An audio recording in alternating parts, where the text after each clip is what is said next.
If your US Bank mobile app won't let you log in, stop retrying, that can lock your account.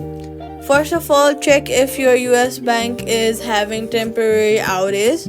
Then fully close the app, swipe up from the bottom of your screen, find the US Bank app and then swipe it away.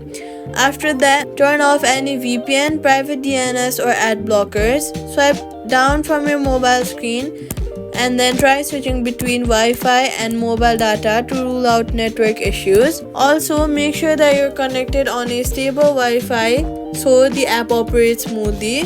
Then go ahead and update the app from your app store.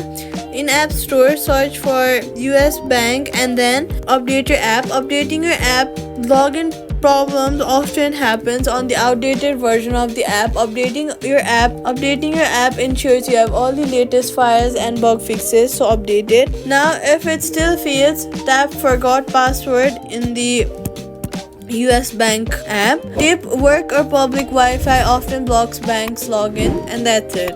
Subscribe